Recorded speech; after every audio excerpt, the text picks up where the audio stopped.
Hello my dear friend, welcome back to your channel. तो आज की इस वीडियो में हम करने वाले हैं एमकॉम सेकंड ईयर MC5 जो हमारा सब्जेक्ट है उसकी यूनिट नंबर 2।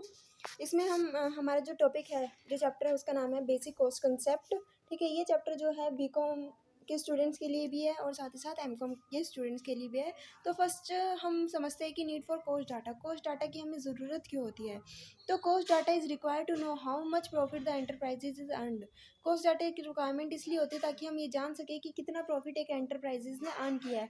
तो कॉस्ट डाटा के थ्रू हम किस तरीके से जान सकते हैं कि एंटरप्राइजेज ने प्रॉफिट कितना अर्न किया है, यानी कि जब हमें पता चलेगा कि इस पर्टिकुलर प्रोडक्ट को बनाने की कॉस्ट इतनी आई है और हमने उसको इतने में सेल किया, तो कहीं ना कहीं जो सेलिंग प्राइस है उसमें से कॉस्ट प्राइस अगर हम माइनस करते हैं तो कहीं ना कहीं हमें प्रॉफिट पता चल जाएगा। तो किस तरीके से पता चला? कॉस्ट की वजह से हमें पता चला। To properly set their price at a level to ensure a profit for the entity as a whole, the enterprise must know what their cost are. तो कहीं ना कहीं ये जानना कि हमें अपने प्रोडक्ट का क्या प्राइस सेट करना है, वो किस तरीके से हम पता लगा पाएंगे?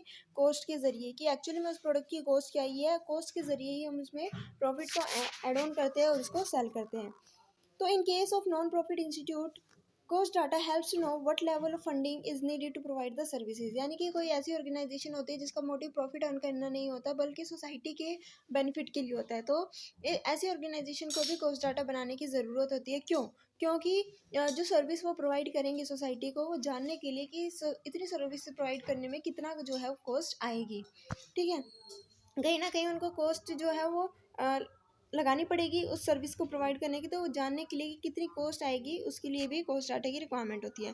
अब purpose for requirement of cost data को बनाने के लिए किस चीज़ की रिक्वायरमेंट होती है, क्या पर्पस होता है कॉस्ट डाटा के लिए?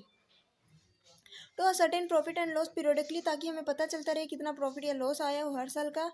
तो फॉर कॉस्ट कंट्रोल, ताकि हमारा कॉस्ट पे कंट्रोल है, अगर कॉस्ट ज़्यादा आ रही है तो हम उसको कम कर सकें, अगर कॉस्ट कम आ रही है तो उसको और कम कर सकें।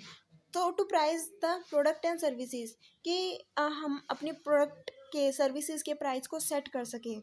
To value inventory and measure the expenses in external financial report, और ये क्या कर सकता, जो हमारी इन्वेंट्री है उसकी वैल्यू को देखना कि जो हमारी टोटल वैल्यू इन्वेंट्री है, स्टॉक है, उसकी क्या वैल्यू एक्चुअल में है।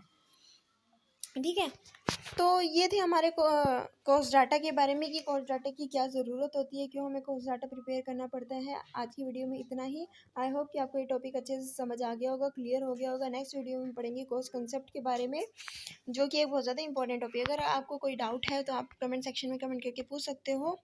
And thanks for watching. अगर आपने वीडियो अच्छी लगी तो वीडियो को लाइक शेयर सब्सक्राइब करना मत भूलिएगा।